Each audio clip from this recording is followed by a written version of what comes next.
Today is September 2nd, 2015. I'm Joe McMaster, and as part of the MIT Infinite History Project, we're talking with Robert W. Healy.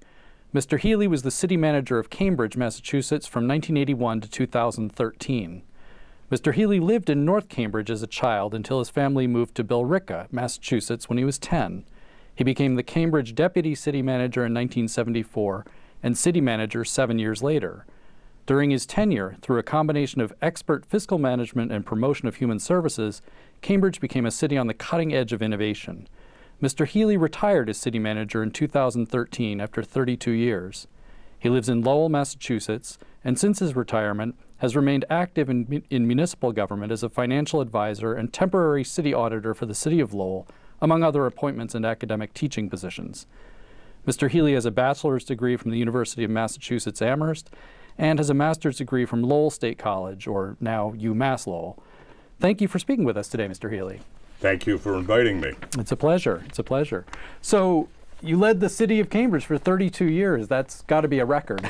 Yeah, I believe it is a record. It was quite an experience. I enjoyed almost all of it, and hopefully the city and the community are better off as a result of the service and the service delivery by the many great department heads and workers that we were able to assemble to do that work. Yeah, absolutely.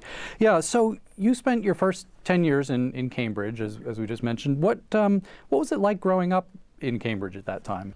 Well, as time changes, I guess, in 62 years, it was different. It was a bit more parochial. The Irish and the French were up in North Cambridge, and the Italians and the Portuguese were at East Cambridge, and the African American community was dispersed in between, but certainly did not have the diversity that Cambridge represents today. The transit system, I actually lived on Mass Ave up in North Cambridge, and the median strip that's much discussed about Mass Ave in North Cambridge was actually streetcar tracks, and they were the metal tracks, and the streetcars went by the house every day. In fact, my father was an MBTA streetcar operator, so it was an enjoyable. I enjoyed the city. I lived within walking distance of a branch library, of Ringe Field, and would be down there all day long playing baseball in the summer. Jerry's, nicely called Jerry's Pond, was actually available as a swimming area back then. I'm not sure it was ever healthy to swim in because it was called Jerry's Pit, but Jerry's Pond was a swimming area. And I was at St. John's Grammar School. You'd walk to school, and I was sad leaving Cambridge. I played on the first Little League team that Cambridge ever had, at a time when there were only 4 teams, not 4 different teams throughout through 4 different districts. So it was a good place in the 50s, and it's even a better place now. So how did it come about that your family moved to Billerica, as we just discussed? Well, it's interesting. The affordable housing was an issue in Cambridge in 1953, even, believe it or not, and we lived in a 2-family house on Mass Ave, as I said, and the landlord lived upstairs. Very nice gentleman, and I'm the oldest of 6 children, and the landlord appeared on our doorstep one day and said, "Our daughter's getting married next September, and I'm sorry, but you'll have to vacate the flat," as I guess the term was then. And it really became interesting. Jefferson Park had just been completed, the housing development known as Jefferson Park, and actually, because my father was working for the MBTA, he was $100 over annual income for the family to be eligible or I would have been raised in Jefferson Park and probably who knows what the career would have been had I stayed. So, I guess I wasn't involved in the financial decision, but they bought a 5-room ranch up in Billerica, so that was the reason for the move. But again, people talk about the availability of affordable housing and the difficulty in it. It's not a new story. Yeah. Do you feel like that influence your time in? I think maybe subconsciously, I was always a supporter of affordable housing, and I chaired the Affordable Housing Trust, and I'm quite proud of the number of units of housing, some 2,700 units since the demise of rent control have been created or preserved, and the percentage of affordable units that are available, including those from the Cambridge Housing Authority, exceed 15%. So it's well over the state guidelines of 10%. I think the desire to live in Cambridge is greater than the number of affordable units in many ways, because it has become such a sort of destination city that people want to live in. And that's great, but it's not very large in geographical areas, so the capacity to create additional units is very difficult unless you go dense and go high, and that's not the good model for affordable units, to stack everybody in that demographic background in these tall coffins. And so it's a challenge, and I think that Cambridge met the challenge very well and continues to work very hard at it. And people's definition of what's affordable is different. Middle-class housing has become a term of art. It's a lot more difficult to achieve the financeability of, because admittedly many of the programs for which there are subsidies for affordable come from federal or state programs that have income guidelines that are modest and probably don't necessarily meet middle-class housing. So creating middle-class housing in Cambridge is really be a challenge. Yeah, and I suppose has that challenge grown over time, do you think? Or? Oh yes, absolutely. I think that the success of the city is also it actually a throwback. One of my educational stints was with the MIT and the Sloan School in 1976, the Urban Executives Program, and that was a time when then Boston Mayor John Collins was a professor at MIT, and he did a course on Jay Forrester's book of urban dynamics, and kind of the brief summary is, if you ever create the perfect city, it will destroy itself because everybody will want to be in the perfect city. Well, there is no such thing as a perfect city, and there's no claim that Cambridge is perfect. It's certainly become a desirable. The return to urbanicity, the outflow to the suburbs that occurred in 50s, 60s, 70s, even 80s is now turned around, and people want the amenities, the culture, the opportunities, the proximity to the capital city of Boston. Cambridge is greatly located, and it's got a wonderful service delivery system and wonderful opportunities. So there's a demand, and clearly supply and demand creates rising prices. So, and that will continue to be the case. You're never going to be able to create all the units that are necessary. Yeah, right. So what brought you back to Cambridge then after growing up and going to college and whatnot? Well, it's kind of I think people's careers somewhat serendipity. I was the assistant city manager in Lowell under a gentleman named Jim Sullivan. Jim Sullivan had been the city manager of Cambridge in 1968, got fired in June of 1970, and came up to Lowell in September of 70. I was then working in the Lowell mayor's office, same form of government as Cambridge. The mayor is the ceremonial head of government. And Jim Sullivan asked if he could borrow me for a while to get the lay of the land in Lowell, and I apparently must have at least worked out reasonably well. He kept me on as the assistant. In April of 74, Jim Sullivan returned to Lowell as city manager, and I was the acting city manager in Lowell while he was gone. At the very end of April, on the 55th ballot, I did not get the Lowell city manager's job on a 5-4 vote. Jim Sullivan had already asked me that if I don't get the Lowell job, will I come down to Cambridge as his right-hand person? And I said, I'm glad for the opportunity, Jim, and the rest is kind of history. I served with Jim from May of '74 till he left the position in June of '81 to be the head of the Greater Boston Chamber of Commerce. So that's how I got back here. And again, been here was here for 39 years before retirement. I guess I couldn't keep a job. So, did you have ambitions to be in municipal government, or did it just sort of work out? No, the serendipity piece. I'll say I had taught high school English for 3.5 years, and loved to coach it. I coached freshman football and some hockey, and I never, by that time I had my wife and one child, and the teacher's salaries back then weren't going to be what I expected, and I became a probation officer in the Lowell District Court for a year. At the Lowell District Court, there was an attorney who was also a Lowell City Councilor.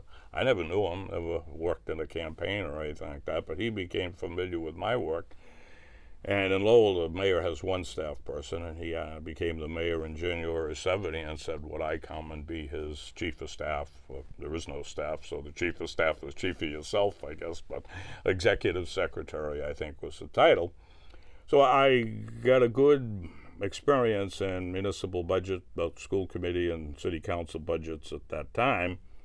Liked it, and when Jim Sullivan came up and I was working for him, it just became a natural. We worked very well together, and I loved the financial pieces of putting budgets together and overseeing service delivery. So I did believe that I had found my career after wandering from the teacher to the probation officer, then to a municipal administration. Right. So what, financially, what state was Cambridge in when you came back here? Well, it was a difficult time. It was a very difficult time. There had been a very severe downturn in the economy in the mid to late '70s. It was also the first day of the tax limitation measure adopted by the voters in Massachusetts called Proposition 2.5. So in my first budget, I had to reduce the budget by 12.5% over the prior year, and also the rating agencies suspended the city's bond rating. We had a free cash deficit as opposed to the abundance of free cash that the city now has. So it was a long climb upward to the mid-'90s, I think, when Moody's and Standard & Poor's and Fitch granted the city the AAA bond rating, which is as high as you can go. So, working on the financial piece, because it really is the cornerstone of operating a municipality. If you don't have the financial wherewithal, the service delivery system suffers. You can't deliver the level of services that are expected in a world-class city if the government doesn't have the financial basis to deliver those services. So I concentrated that very hard. There were a lot of things that occurred. The Boston and Maine Railroad owed us over $4 million in back taxes. It was a very complicated legal procedure, but we did wind up getting a $4 million. And in 1982, $4 million was a lot of money. That influx came into the city treasury in back taxes. The city completed its process of complying with the requirement that all property be assessed at 100% of full and fair cash value. And there were the development districts that were beginning to come along, whether it be the East Cambridge Riverfront, University Park, which perhaps we'll talk about later, the Alewife area. All were areas where commercial development and mixed-use development were naturals. They were available land, unlike now where there's almost no available land. So a combination of collecting back debts, properly valuing the real property in the city, and development occurring. And development occurs in Cambridge for, at least in the current time, certainly because of the presence of world-class institutions. Bad old joke I used to use, but I would often say that if it weren't for Harvard and MIT, Cambridge would just be another older urban northeastern city on a river. It's clear that MIT and Harvard's presence have just enormous impacts on the city, positive impacts. There are very few negative. Are there demands on the housing market by some of the graduate students? Yes, but that's going to happen in any college town. If you're going to be a college town and deal with that issue, let the colleges be Harvard and MIT. Right. Yeah. So I wanted to ask you what the sort of influence of MIT was, or has been and is, and financial, but otherwise too. Well, it's really been it's been a terrific relationship between the administration and MIT. MIT bashing is a sport amongst some elected officials for some reason or other, but I always had the recognition that it is the base. You look at MIT is the city's single largest property taxpayer. Well, no, they're tax exempt. Their academic property is tax exempt. MIT also chose, through now Matimco, to invest in Cambridge real estate. It turned out to be a very good investment, on a positive one for Matimco. So the capacity and the faith that MIT has in the city to do, in partnership with the developer at the time, University Park and Forest Cities, or what's going to take place in Kendall Square, and maybe we'll get into that a little later. That Kendall Square development is just spectacular for the city. It is a gateway to the city, but it's also the gateway to MIT. The one interesting piece about MIT is, where's the front door? Where's the entrance? Now, I know it's 77 Mass Ave, and that's it, but 77 Mass Ave sits on a major artery, and it just doesn't look necessarily like.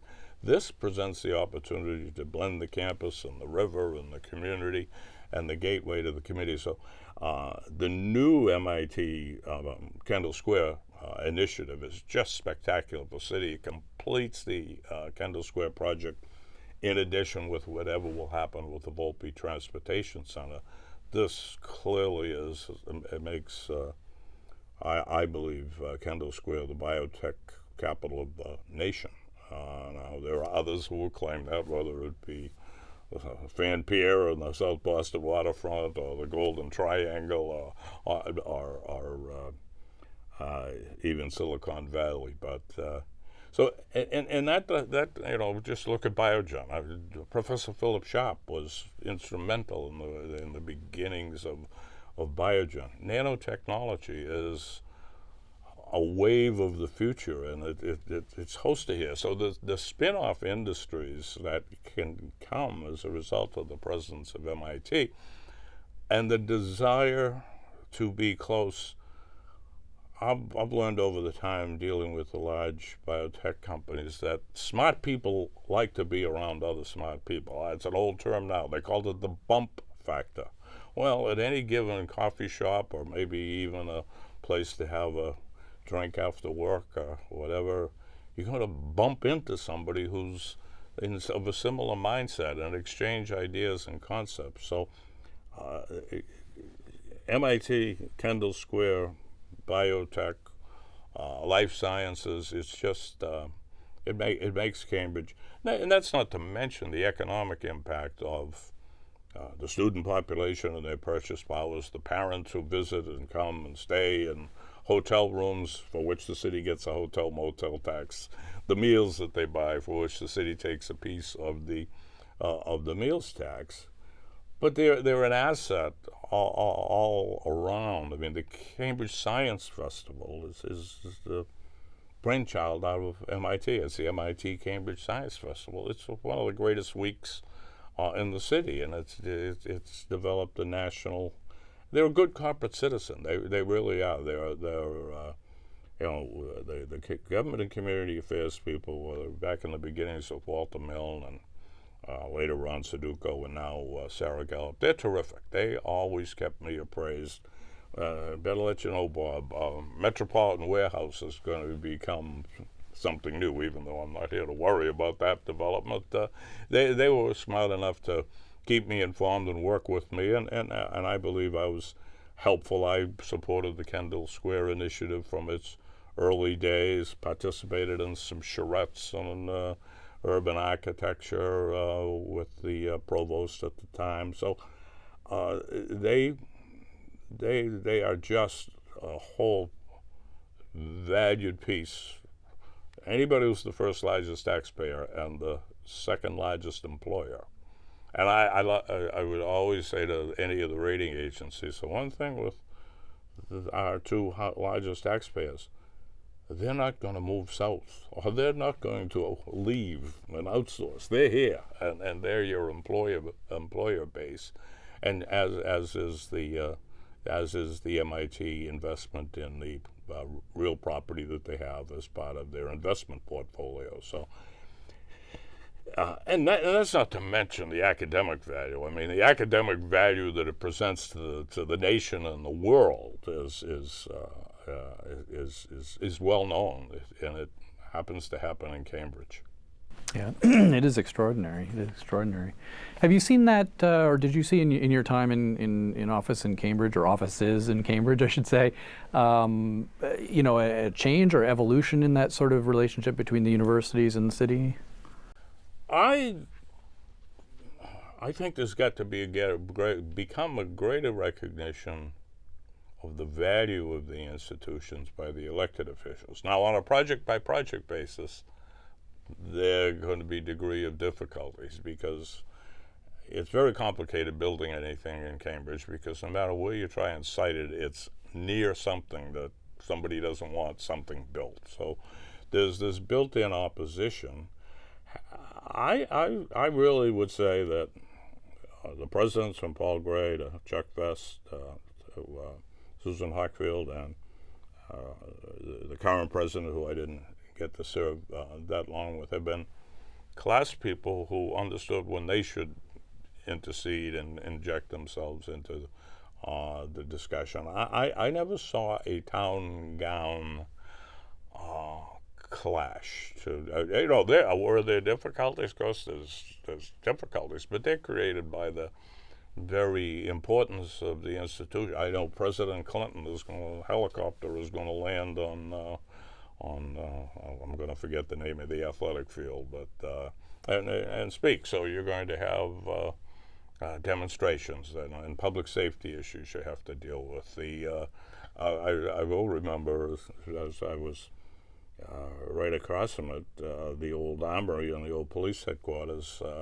Vice President George Bush Sr. once came on, it was Halloween.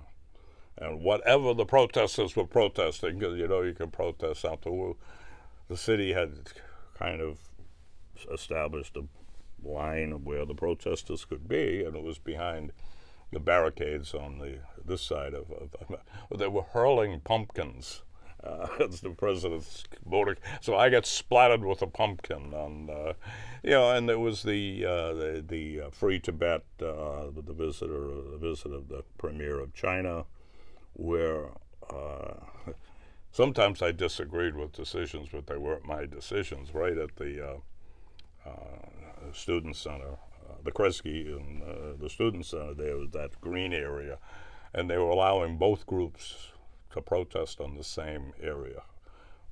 I advised that was a mistake, but they did. So naturally, the two groups, they had the right to protest. This was set up as the protest area. Here you are, but they were then too close together, and so it became and those are detail things, and the security demands. When a president comes to Cambridge, presidents come to Cambridge more frequently than they go to most places, so they do create stresses on the public safety system, both the MIT police, campus police, and the local police. And the Secret Service and the State Department don't have real cares about that. The president's coming. You do whatever it's needed. Well, obviously were able to work out sharing not only the responsibilities but also the costs with MIT. So has it evolved? You know what? I think in my time here, the 39 years, the relationship between the MIT administration and the city administration was always good. Now, would we always like a bigger payment in lieu of taxes? Of course, but did we have a reasonable and secure and predictable in lieu of tax payment? Yes, and you know, it was a little bit groundbreaking with. Sometimes incidents create a groundbreaking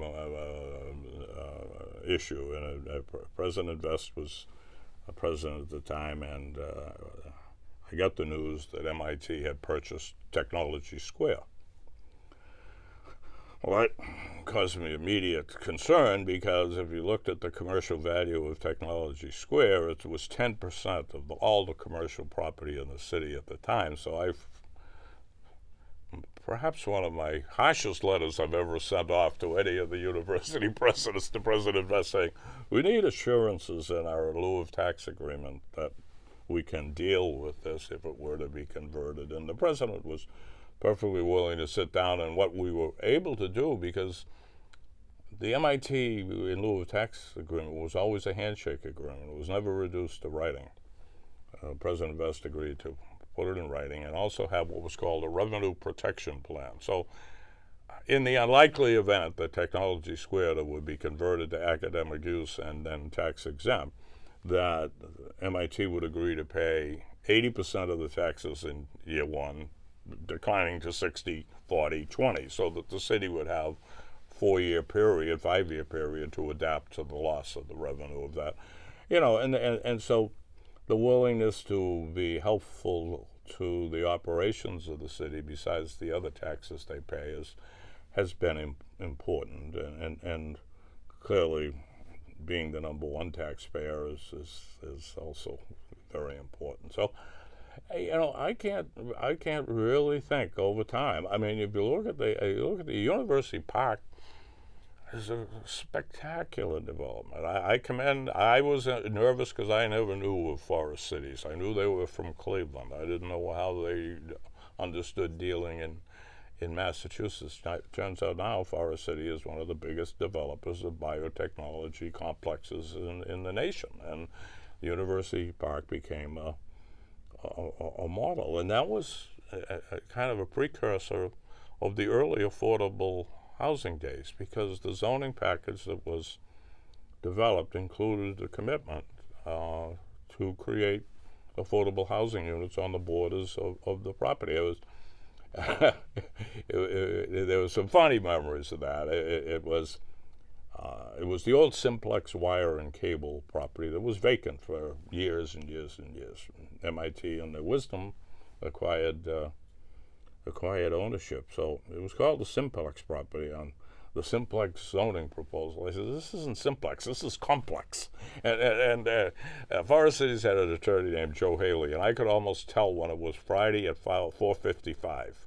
I'd get a phone call from Joe Healy. There was some issue that had to be resolved on Monday, but it all went very well with MIT and Forest Cities and the city council working out something that was beneficial. It was an early precursor of the traffic mitigation plan with a vehicle count over which if they exceeded, they would have to cease building any additional square footage. Very smart planning, I would have to say. That traffic generation never came close to exceeding the number that was agreed upon. So I think it was but the in Cambridge is rife with activists, and so there was an incident just as the development was commenced. There was a tent city thing where many of the activists erected tents on the closest parcel to Massachusetts Avenue so they could be visible. Now, one thing I found about university legal departments, they're very reluctant to declare trespass When the Cambridge Police cannot intercede in action on private property unless trespass was declared. Well, this occupation, I guess, took place for about a week to 10 days. It was starting to become a public health hazard, and I kind of indicated, folks, you got to do something about it. You got to. So at sunrise one morning, I was at the Lafayette Square fire station watching as Tent City kind of dissipated, and one of MIT's own favorite anti-MIT activists was running faster than I ever saw him run to escape the clutches of the Cambridge police. So, but look what it produced. The city did urban design plans in the 70s and 80s for these development areas. Now, they were plans.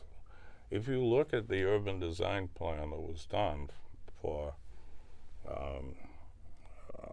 the Simplex area, what was built almost mirrors what was in the plan. And that's a success story. And that, the success of the buildings and success breeds success, I believe. And the Kendall Square process has just been spectacular. Right. So I know there was also another project that, presented some, I guess, difficulties, which was the siting of the Caspar homeless shelter. And okay. Just for anyone who's watching who doesn't know what that is, it's Caspar is the Cambridge and Supplemental Program for Alcohol Recovery, I believe, or Addiction Recovery, and that's the acronym. This is an example of no good deed shall go unpunished for MIT and the relationship with the city. In the late 60s, early 70s, I guess, it was before I arrived. The issue was identified, and what was needed was a facility where these people, unfortunate people in need of shelter, could be sheltered. At MIT donated and made available some of their own property on Albany Street for what were viewed as temporary trailers. And it was a difficult one because it's a wet shelter, so-called. In other words, one of the requirements for entry is you do not have to be sober. And you are available to have a bed for the night and off in the morning. It does create a traffic flow in the morning into the Central Square area, so some of the Central Square merchants were unhappy, but it's one of those social needs that exists in urban areas. In any urban area, there will become an accumulation of disadvantaged or dual diagnosed or unfortunate people in need of treatment, and you can't necessarily force people into treatment. But long story short, it was better to have these people safe and off the streets in the evening hours than left to the streets. So MIT made available the site, and the reality became the temporary trailers were pretty well beaten up after 20 years and needed to be replaced. MIT at the time took the position that, I think we've done our fair share for clean air here. You've got a social issue that is not solely our responsibility. And I commenced the process of trying to identify an alternative site. Very difficult. I did have one. It was proximate to the main central business district in Central Square, and God rest Carl Barron's soul, but Carl and I got along for years and still did up until his passing, and boy was he mad at me when I identified that. That's way too close to Central Square. And again, serendipity, it was the change of administrations. President Vest was coming in, and someone must have whispered in his ear, Chuck, you want to come in on a white horse? Solve the Caspar problem. And he did. He offered the site and the wherewithal to create the building, and it's been a relatively peaceful circumstance ever since. So, MIT steps to the plate when the city has needs of issues where they can be helpful. This was a particularly difficult one, and perhaps not everybody loved the idea that President Vest came to the rescue, because a lot of people would have been just as happy if that site never existed. But I think we all know that that problem doesn't go away, and the people will gravitate to some other location, and probably less secure and safe for the citizens than a shelter at 240 Albany Street. So it was an interesting process. Yeah, I can imagine. So how do you balance all these competing concerns? I mean, you've got the universities and the social needs, and then the fiscal responsibility falls on your shoulders as well, or fell on your shoulders, I should say. That's a very good question. I think your day is very hard to plan. I will say that. You try and think about what it is you're going to do during the day, and something comes in to disrupt it. But first of all, I was extremely fortunate in being able to hire and attract and retain very, very competent staff in planning and community development, in human services, in finance, and the key service delivery areas. So, I had a lot of smart people around me. I had no problem with admitting that somebody is smarter than I am, and I want to use their skills to do that. So it was a collaborative and a cooperative and a communicative effort all along with all parties. Bring the city folks together. I can remember one of the very good examples was, how did Novartis wind up here? Very difficult. They were contemplating a relocation of the research facility, and they were looking at sites. But they had one requirement, that the site be available for occupancy within 13 months. And they had identified the old Necco candy manufacturing facility as a potential site because of the built-in floor-to-ceiling heights that are necessary for all of the ventilation and the computer flooring and laboratory work in a high-tech facility. And I brought every permitting agency into the room with the Novartis officials, and I said, as long as they meet the code, we are going to do everything we can to have them occupy in 13 months. And that was the key, being able to convince the officials of the company that Cambridge has got its act together. I never saw a place where all the agencies were sitting in the room together and agreeing with each other and understanding each other's roles. So communication was hard. What was hard balancing more than anything else, I think, was the political pieces. That's the part I like the least. Cambridge politics is involved so that everybody's a progressive, some more liberal than others, but they're all progressives. There was a time when the city was kind of divided on a 5-4 makeup between the good government folks and the ethnic Democrat folks or whatever, and they clashed.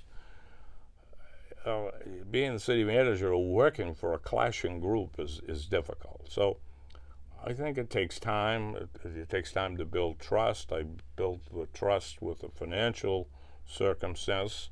And then if you give city councils enough information in advance, then the rule of no surprises, and they know about the project, and they know the merits, and they can make their decisions on their own. That was hard. The internal piece, because of being able to have good people, the human services director, there were only 2 of them in my 39 years. That's longevity to go with. Now, some will say, well, you get stale after a while. No, I don't know. Institutional knowledge is a very valuable thing, especially about competent people. And they were very, very competent people. Same with the finance director. I think there have been only 3 finance directors in the whole term. So there's stability in the government, and that's important for both the university and the business community to see. I don't know. Some ways I wonder myself. I go to myself, how the heck did I ever do that? It worked. You're committed. You just you kind of get the, well, you live in Lowell, you don't care. My answer was, I sleep in Lowell. I live all my waking hours in Cambridge. So it's demanding, but I think the product and the end result is a level of satisfaction to see it works. The human services delivery system is certainly in Massachusetts beyond any system that, and the survival of the Cambridge Hospital. That was an act, a whole complicated process in its own. It still remains as a safety net public hospital. There are almost none of them left in Massachusetts. I hope with the changes in the medical payment system, it can continue to provide the care necessary for people who need medical care who otherwise don't have access to it. And I think if you just take a look at the Cambridge Hospital waiting rooms, you will see that we are caring for all who need care and otherwise would not have had care. So that's a success story. The child care program that the city operates, the adult basic education program that the city operates. It's and having the finances, again, you can't do it if we didn't kind of shore up the revenue and the development, the commercial development, which pays 65% of the taxes. The residential taxpayer pays 35% of the taxes. These services wouldn't be possible without, there are people who said there's too much development. Well, certain areas of cities are made for development. Kendall Square was made to be a development area. It was when it was an old industrial area before all of the demolition for the proposed NASA complex that never came to be.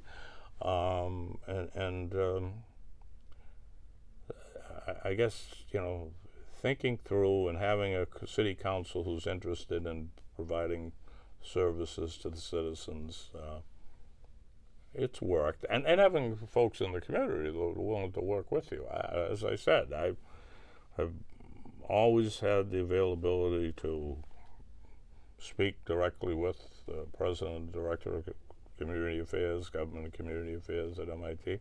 And if I told them I really need to talk to the president or I really need a meeting with the president, I'd get a meeting with the president. And so we get things done. And you establish that relationship throughout the business community. And maybe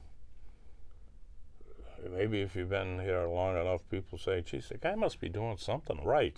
Let's listen to him. It was a good run. I never thought I'd last 32 years. It is a record. Yeah, no, it's it's extraordinary. Yeah, one of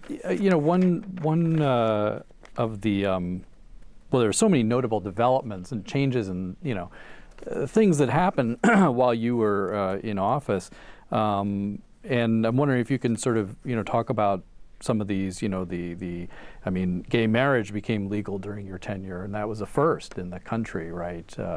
Yeah, that was another one of my great experiences. I think I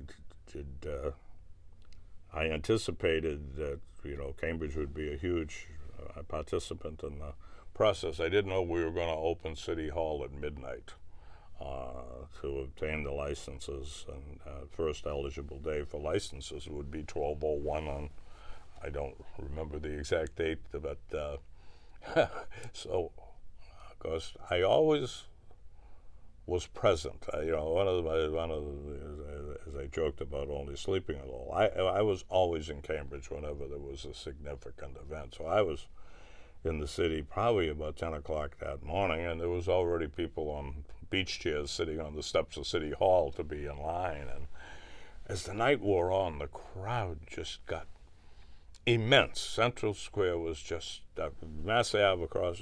We had to shut down Mass Ave just because of the crowd. It became obvious to me that this was going to be a logistical nightmare when everybody tried to get into City Hall, and not only the applicants for licenses, but their friends and their acquaintances. So I remember about 10 o'clock at night, I stood up on a ladder on the plaza, the top steps of City Hall, with the bullhorn, having to make the announcement that because of the crowd, in order to allow the expeditious and orderly processing of each person's application, only the participants were going to be allowed into the building, and we had it funneled in a Disneyland kind of way. But it became a very joyous celebration. Nobody was upset. They understood there wouldn't have been enough room in City Hall, and it would have, impeded the issuance of the license if.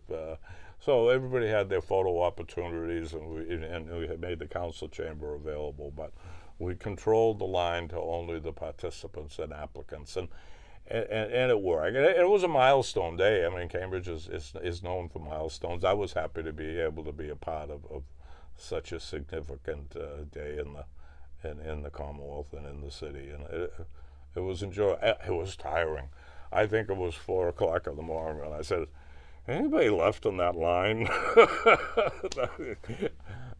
Just a few. I said, I think I'm going home. But it was fun. It was fun.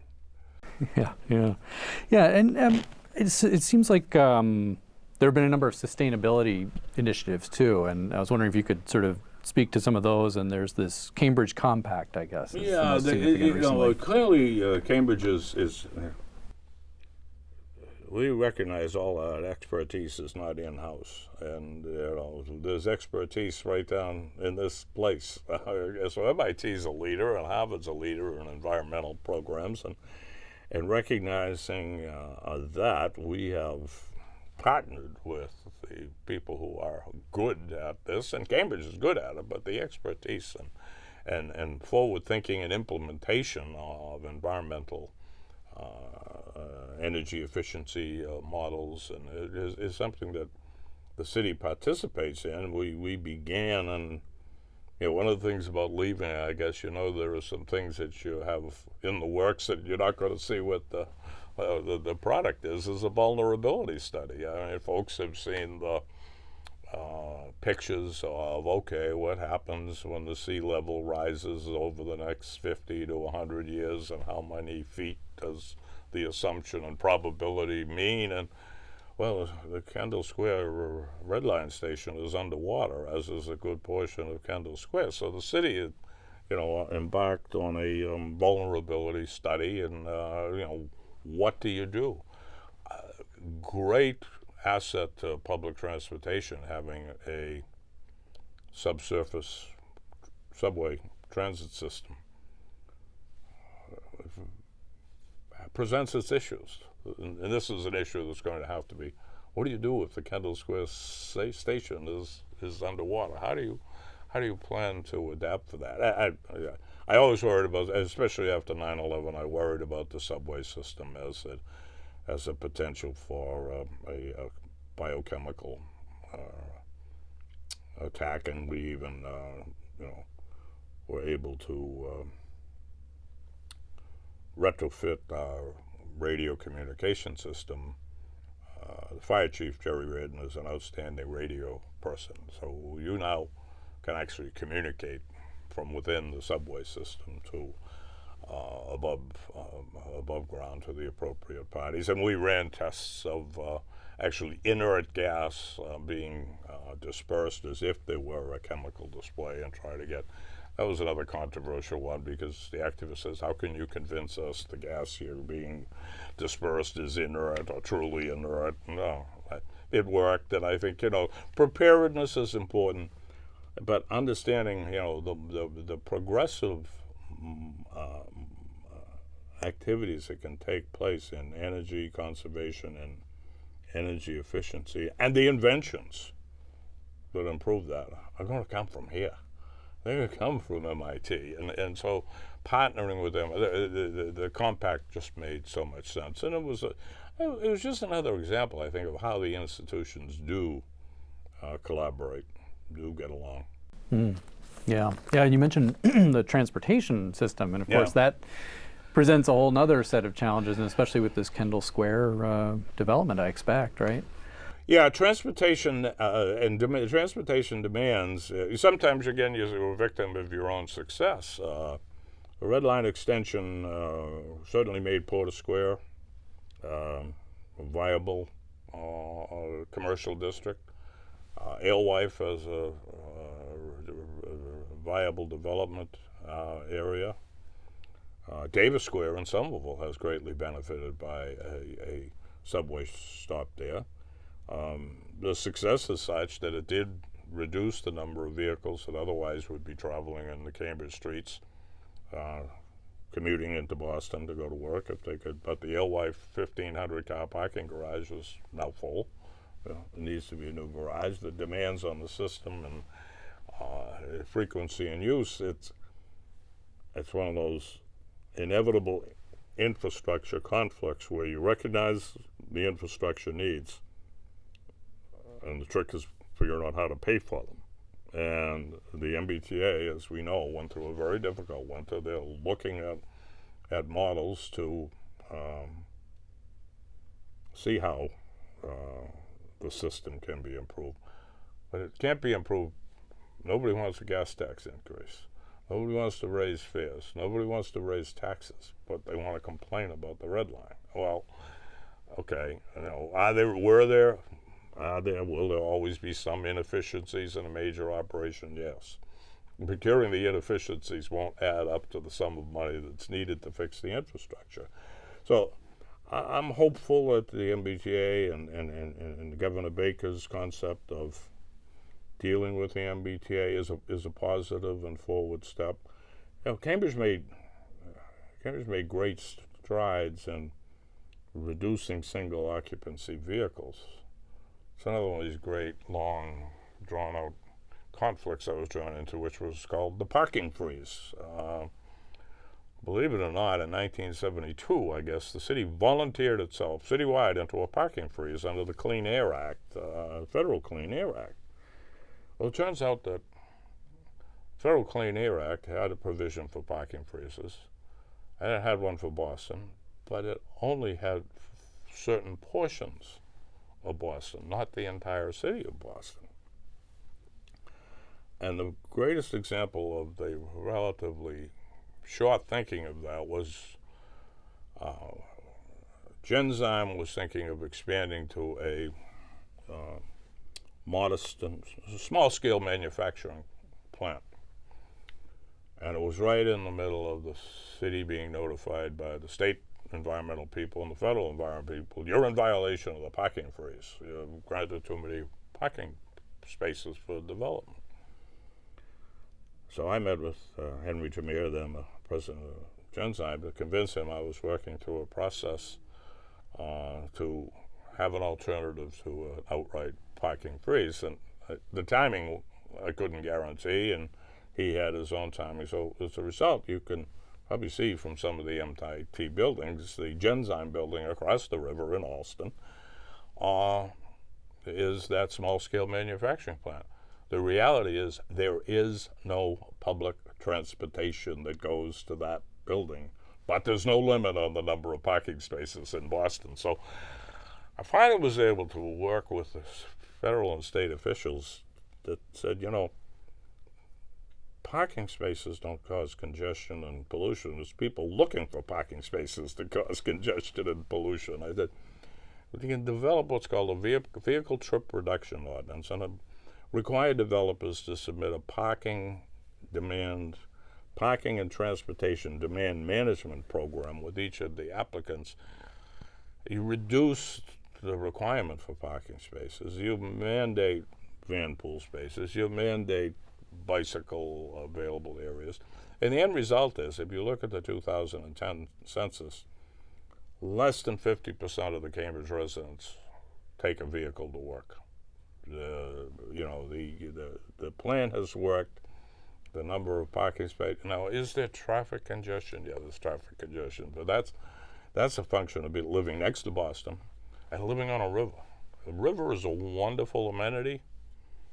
You can only have so many bridges, and bridges become a clog on traffic. And then the repair of bridges, and look at the Longfellow one that's been under repair for all this time. So The transportation is one of those infrastructure issues that you have to work constantly at, but the concept of getting people out of single occupancy vehicles to commute to work was not rocket science. It's modifying human behavior is the rocket science. And I think Cambridge has been successful on that. And it stopped the specter hanging over developers' heads that they were we better stay away from Cambridge now. We were not going to be able to get any parking spaces with that development. That's gone away, and development has succeeded. And one of the things about the life science industry and the I guess, brain-driven industry is the work hours are not your traditional work hours. I mean, it's not like it's the factory and everybody's got to work 7 to 3, and then the next shift comes in 3 to 11, and the 3 o'clock people are coming in, and the 7 o'clock people are going. People work and pretty much look and set are different. You don't have the peak demand as it once was. So, transportation is always been. You look at the effort to try and stop Scheme Z. It was a little late in the game. The big dig, for all it's good and all it's worth, was going to get built. Sorry, what is Scheme Z? The Scheme Z was the title of the design for what is now the Leonard-Zakim Bridge that goes into the O'Neill Tunnel. And it was a crossing of a river, and it was a crossing of a rail yard, and it was a complicated engineering feat to, and it was wide, it was big, and there was this effort to stop Scheme Z, and Scheme Z actually became Scheme Z because it was the 26th design scheme or plan that had been in that. Supposedly the final approved design was called Scheme Z. Cambridge and a lot of groups were advocating stopping that plan. Well, you couldn't stop the plan. You could impact and improve the design, and that's what happened. The Zakim Bridge is an attractive bridge, and it provides a transportation vehicle that was necessary. The Green Line extension that's been much awaited, as you see, I'm sure in the recent headlines, has run into the financial projection issues already. Well, the North Point development in Cambridge has always been envisioned to have a relocated Green Line station. Excuse me. That will happen. Whether the Green Line gets extended or not is a whole other issue. So, it's a federal and state and local combination of dealing and funding transportation. I don't think the red line capacity is,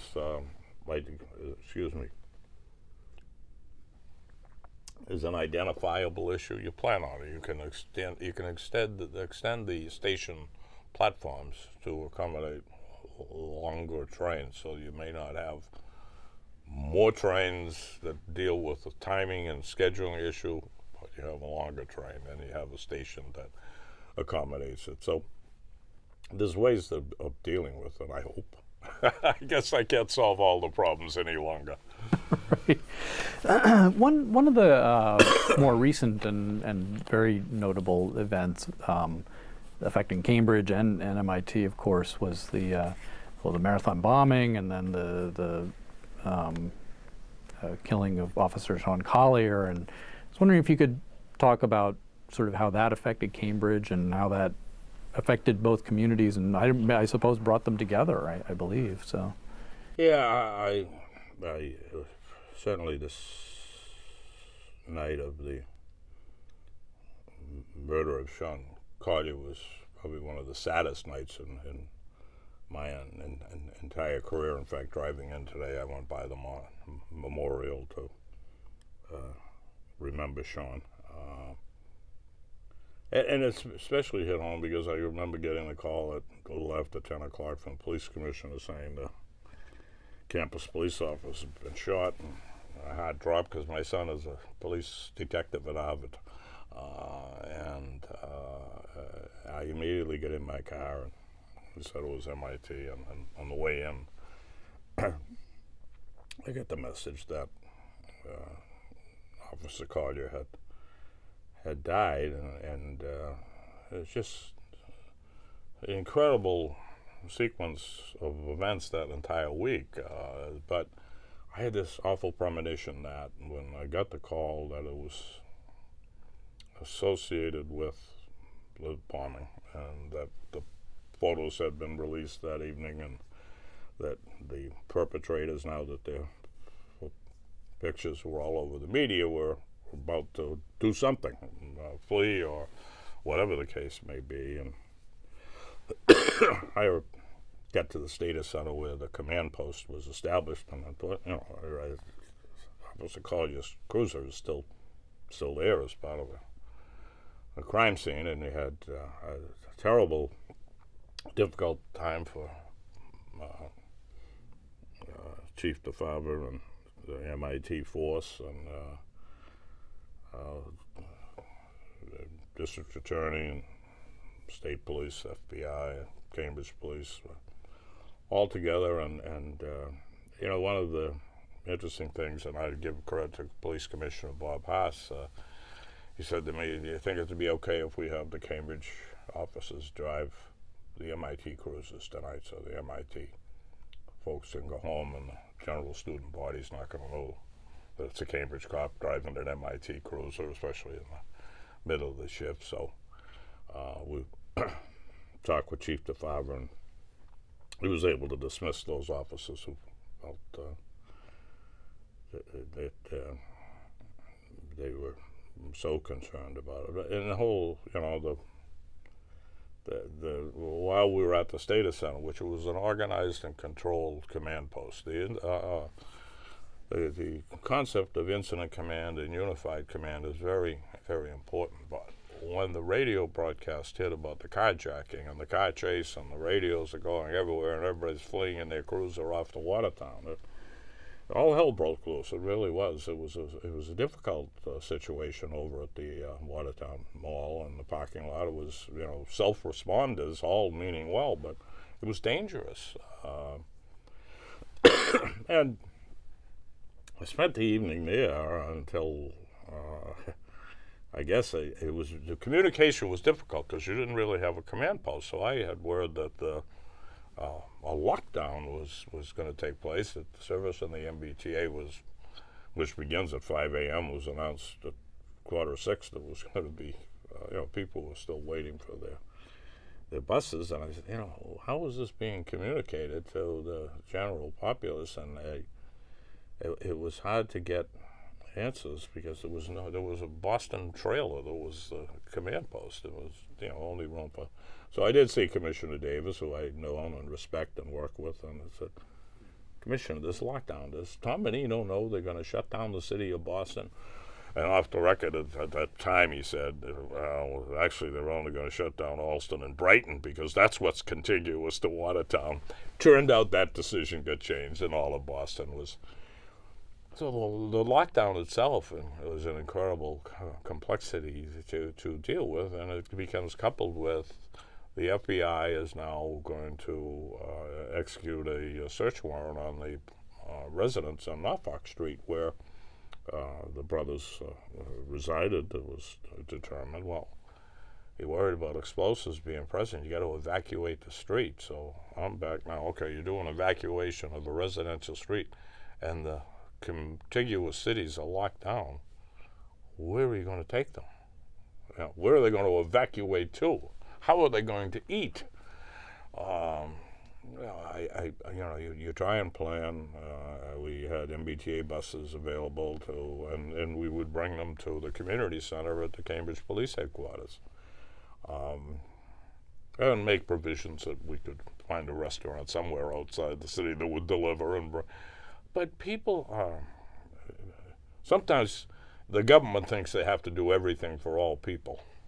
At the end of that time, and with all that planning, there were two people that wanted to be sheltered. And it wasn't like we were taking them to jail cells, we were taking them to a community room. People make do, people adapt. The search went inconsequentially in terms of an explosion. But the whole, talk about Boston strong and Cambridge strong and MIT strong. That was real. I mean, the camaraderie that was developed amongst the law enforcement groups, and then the willingness of the community to understand this is a terrible time, and the wonderful job that MIT did with the memorial, the Otua Memorial that I was at, and the funeral that was in Stoneham. I mean, it certainly was a great tribute to Officer Collier, and the monument itself today is a beautiful structure. It doesn't bring back a potential. It's a tragedy. It's one of those tragedies. It's the example of you never know what your day is going to bring. When you hear news of the explosions themselves, it was a holiday, so I didn't have to be in Cambridge, but I immediately came in and stayed until you had some concept, and you stay informed with information, and you can't. As the city manager, you're actually the chief law enforcement officer in the city, so you're entitled to information. Everybody wants information, but there's information you can't actually, give out until it's cleared. So the city council's desire for what I knew, but what I could tell them I knew, and you try and communicate with them and keep them informed. But it was, it had to be the most horrendous event that I had. I rank it. There was an incident that was a kidnapping and murder of an 8-year-old boy named Jeffrey Curley that happened many, many years before. So I guess if I look at the most horrific events I had to experience as a city manager would be those two. But the community gathers together, and MIT was just, that was such a spectacular memorial that was done that day. But everybody worked together. I mean, the Cambridge police and the MIT police and the Harvard police and the state police, and even we drilled together. We planned together. We have mock,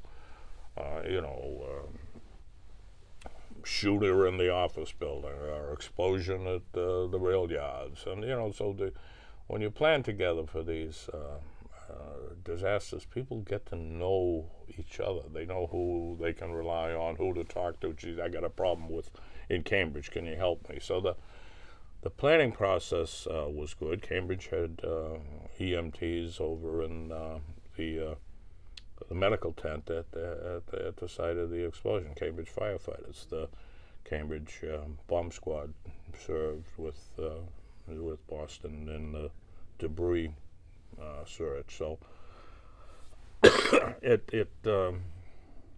it's not a memory it's always a memory I'll have, and it's just a phone call I wish I never had to take. Yeah, absolutely. Yeah, I mean, and speaking of the various police departments, and there's a new public safety building named in your honor, I gather. Maybe you can tell me about that, which is the police headquarters for Cambridge now, is that right? Or yes, well, it truly was an unexpected honor, and I guess speaking at the dedication, I realized why it is that probably buildings shouldn't be named for people until after they're gone, because it was a little emotional, I think, with my family there and my grandchildren there. And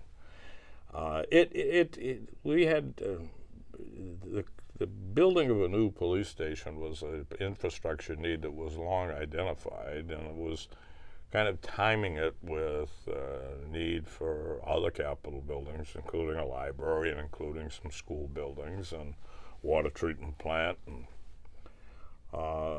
anyhow, the old building was in Central Square. It was it was in the federal jargon, a WPA, Work Project Administration building, I believe, and it had outlived its useful days.